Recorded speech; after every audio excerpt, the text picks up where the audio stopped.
Hello students, तो स्वागत है आपका हमारे YouTube channel panacea of English by Piyush sir में। तो आज हम आपके लिए फिर से एक अनसीन पैसेज का अगला पार्ट लेकर आए हैं, जिसमें हम आपके साथ दो अनसीन पैसेज डिस्कस करने वाले हैं। और ये unseen passage already MP board में आ चुकी हैं, तो ये आपके लिए बहुत यूजफुल होने वाली हैं। वीडियो को अंत तक देखें, सारे क्वेश्चंस को मेरे साथ सॉल्व करें। फर्स्ट अनसीन में क्या बोला जा रहा है? Garbage is a great environmental hazard, यानी कचरा एक बहुत बड़ी, बहुत गंभीर एनवायरमेंटल यानी हमारे पर्यावरण की हैजर्ड है। इसको हैजार्ड नहीं पढ़ते, इसको हैजर्ड पढ़ते हैं। और हैजर्ड का मतलब होता है खतरा। तो कचरा हमारे एनवायरमेंट के लिए बहुत गंभीर और बहुत बड़ा खतरा है। It comes from various sources. ये कचरा अनेक सोर्सेस से आता है, अनेक जगह से आता है। लाइक यूज्ड पेपर, वो कागज जो हम यूज कर चुके हैं, टिफिन पैकिंग से, प्लास्टिक बैग से, आइसक्रीम रैपर से, बोतल कैप्स, बोतल के ढक्कन से, फॉलन लीव्स फ्रॉम ट्रीज, पेड़ों की गिरी हुई पत्तियों से, एंड मैनी मोर कई जगह से। Garbage makes the premises. बेटा प्रीमिसेस माने होता है एरिया। तो गार्बेज हमारे एरिया को कैसा बनाता है? अगली, न केवल बदसूरत बल्कि अनकैम्प्ड। अनकैम्प्ड का मतलब होता है गंदा, मैला। तो ये बदसूरत तो बनाता है, ये मैला गंदा भी बनाता है। एंड ब्रीड्स, और पैदा करता है डिजीजेस यानी बीमारियां। अ लॉट ऑफ ट्रैश, याद रखना, गार्बेज का मतलब कचरा, ट्रैश का मतलब भी कचरा, ये इसका सिमिलर मीनिंग है। तो अ लॉट ऑफ ट्रैश, बहुत सारा कचरा, दैट इज थ्रोन अवे, जिसको फेंका जाता है, कंटेन्स मटेरियल, उसमें मटेरियल होते हैं, वो materials that can be recycled, जिनको हम दोबारा यूज में ले सकते हैं यानी रीयूज कर सकते हैं। सच एज, जैसे उसमें पेपर, उसमें मेटल्स, उसमें ग्लास, इन सभी चीजों को हम रीयूज्ड, रिसाइकल्ड कर सकते हैं। Which can be send to the nearest, और इन चीजों को सेंड, भेजा जा सकता है, टू द नियरेस्ट, पास के रिसाइकलिंग सेंटर में, या फिर डिस्पोज, इनको दे दिया जा सकता है, off to the junk dealer. किसको? जंक माने भी क्या होता है? कचरा। जो कचरा लेने वाले डीलर होते हैं, यानी आप जिसको शायद कबाड़ वाले बोलते हैं, तो उनको भी दिया जा सकता है। It also contains organic matter. कचरे में ऑर्गेनिक मैटर्स भी होते हैं, यानी रासायनिक चीज भी होती है। सच एज लीव्स, जैसे पेड़ों की पत्तियां, विच कैन एनरिच, जो एनरिच कर सकती है। तो enrich is the similar of increase. Enrich का मतलब होता है बढ़ाना, इंक्रीज करना। तो हमारे लीव्स में, पत्तियों में बहुत सारा ऑर्गेनिक कंपाउंड होता है जो एनरिच करता है, बढ़ाता है। सॉइल माने मिट्टी, और फर्टिलिटी माने होता है मिट्टी की उर्वरक शक्ति को, जिससे फसल और ज्यादा अच्छी होती है। इसके अलावा अ कंपोस्ट पिट, एक खाद का गड्ढा, कैन बी मेड, उसको भी बनाया जा सकता है, एट अ कन्वीनियंट लोकेशन, यानी एक उचित और अच्छे लोकेशन पर। वेयर द रेफ्यूज, याद रखना, इसको हम क्या पढ़ते हैं? रिफ्यूज नहीं, रिफ्यूज दो चीजें होती है, देखो मेरा समझो। रिफ्यूज, इसको रिफ्यूज बोलते हैं, ये वर्ब है, और इसका मीनिंग होता है मना करना। ये रेफ्यूज है जो हम पढ़ रहे हैं, वो रिफ्यूज नहीं, वो और रेफ्यूज का मतलब भी होता है कचरा। तो यहां आपने कचरे के 3-4 मीनिंग देखे। फर्स्ट इज गार्बेज, उसका मतलब भी कचरा। ट्रैश का मतलब भी कचरा। इसके अलावा जंक का मतलब भी कचरा। एंड रेफ्यूज, उसका मतलब भी कचरा। और यहां लिखा हुआ है रेफ्यूज कैन बी प्लेस्ड, कि कचरे को प्लेस्ड, रखा जा सकता है, विद लेयर्स ऑफ सॉइल, यानी मिट्टी की लेयर्स के साथ, and occasional sprinkling of water, और अगर कभी कभी हम उसमें वाटर यानी पानी का छिड़काव करते हैं, तो this would help decomposition of to make valuable fertiliser.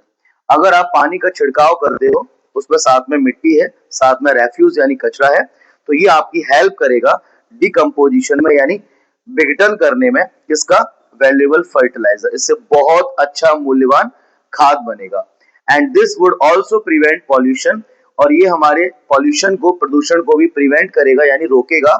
That is usually caused, जो अक्सर कारण बनता है, by burning such organic waste. अगर हम ऐसे ऑर्गेनिक वेस्ट को बर्न करते हैं, जलाते हैं, तो उससे पॉल्यूशन होता है, लेकिन अगर हम ऐसे ऑर्गेनिक वेस्ट को मिट्टी के साथ दबा के रखेंगे जो कि खाद बनता है, तो उससे हमारा पॉल्यूशन भी रुकेगा। चलो, now we will discuss questions. First question is leaves can enrich dot dot dot fertility, यानी पत्तियां एनरिच माने बताया था मैंने आपको इंक्रीज। पत्तियां हैं वो किसकी फर्टिलिटी को बढ़ाती हैं बताइए? सॉइल फर्टिलिटी को, है ना। आगे बढ़ो। Give a great environmental hazard, सबसे गंभीर बड़ा एनवायरमेंटल हैजार्ड बताओ। वैसे तो एनवायरमेंटल हैजार्ड वाटर पॉल्यूशन भी है, एयर पॉल्यूशन भी है, लेकिन उसने क्या पूछा है? ग्रेट एनवायरमेंटल हैजार्ड, है ना। तो ग्रेट एनवायरमेंटल हैजार्ड बताना है हमको, and that is garbage. Garbage makes premises, जो गार्बेज है वो हमारे प्रेमिसेस को, हमारे एरिया को कैसा बनाता है? साफ, कचरा साफ करता है? नो। Beautiful, dry? नो। क्या? अगली। आगे बढ़िए। We can dispose garbage to a, हम गार्बेज को डिस्पोज कर सकते हैं क्या? ग्रोसर वाले के पास? नो भाई। बुक सेलर, किताब वाले के पास? नो। वेंडर? नहीं। घुमक्कड़ के पास भी नहीं। Junk dealer? जी। जो हमारे कबाड़ वाले होते हैं, जो हमारा कबाड़ लेते हैं, कचरा लेते हैं, हम उनके पास अपने कचरे को डिस्पोज कर सकते हैं। आगे बढ़िए। Garbage can be reused, garbage को रीयूज्ड किया जा सकता है किसके द्वारा? तो किसके द्वारा? रीसेलिंग करके? नो। रिपेयरिंग करके? नो। रिनोवेट करके? नो। क्या करके? रिसाइकल करके उसको हम दोबारा रिसाइकल कर सकते हैं। ओके, तो इसी सीरीज में आगे और क्वेश्चन है। Main sources of garbage in present conditions are, आज की कंडीशंस में गार्बेज के मेन सोर्स क्या है? घर की चीजें हैं? जी बिल्कुल है। Plots and other materials? No. Water and liquid? No. ये पॉल्यूशन का कारण है। Cotton and clothes? नो। तो गार्बेज, कचड़े का मेन सोर्स क्या है? घर की चीजें। The noun form of recycled, recycled का नाउन फॉर्म क्या है? तो याद रखना, रिसाइकल्ड का नाउन फॉर्म क्या है? Recycling. Give the meaning of the word nearest, nearest का मीनिंग पूछा है, मतलब सेम मीनिंग, तो नियरेस्ट मतलब पास। एक और चीज, ये सुपरलेटिव डिग्री में है तो आंसर भी सुपरलेटिव डिग्री में ही आएगा, तो करेक्ट आंसर इज क्लोजेस्ट। चलो, इसी सीरीज में हम जाते हैं सेकंड अनसीन पैसेज की तरफ। तो ये है पपाया के बारे में, यानी पपीता के बारे में। Papaya is one of the healthiest fruits, बहुत सारे हमारे हेल्दीएस्ट फ्रूट्स हैं, पपाया उनमें से एक है।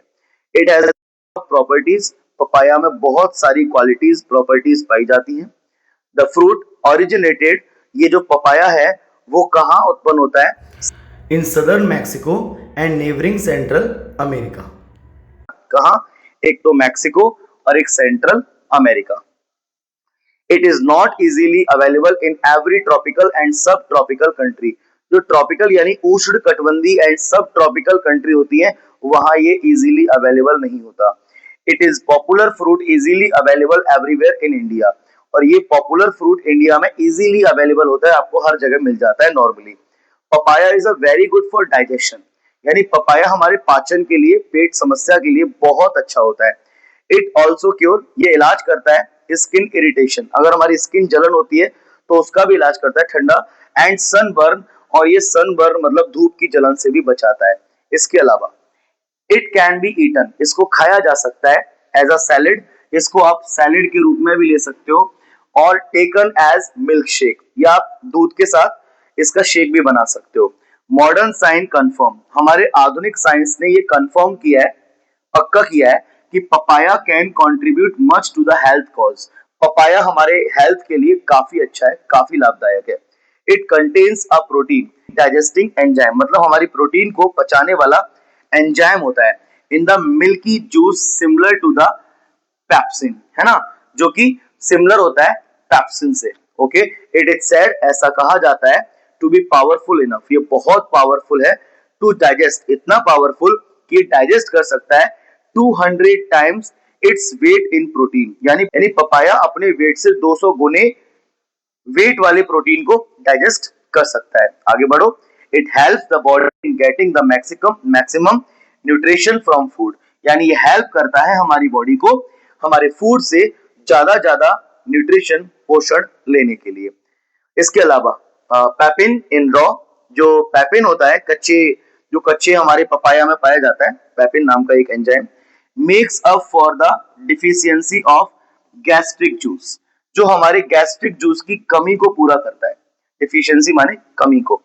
Okay, it controls excess of mucus, in the stomach, जो हमारे पेट में बलगम बनता है, म्यूकस बनता है, ये उसकी अत्यधिकता को, ज्यादा म्यूकस ना बने उसको भी कंट्रोल करता है। एंड चेक्स, ये चेक करता है, कम करता है किसको, इंटेस्टिनल इरिटेशन को, यानी हमारी आंतों की जलन को भी कम करता है।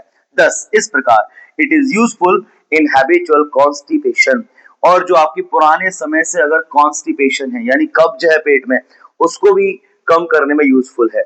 इंटरेस्टिंगली, एक इंटरेस्टिंग बात तो ये है, the juice of the papaya seed, papaya के सीड यानी बीज का जो जूस है, इज ऑल्सो गुड, वो भी अच्छा होता है, in the control of above mentioned elements, जितनी भी ऊपर बीमारी है सबका कंट्रोल करने में किया जाता है।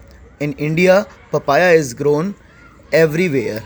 पपाया को हर जगह उगाया जा सकता है, एंड इज इजीली अवेलेबल, और ये इजीली मिल जाता है।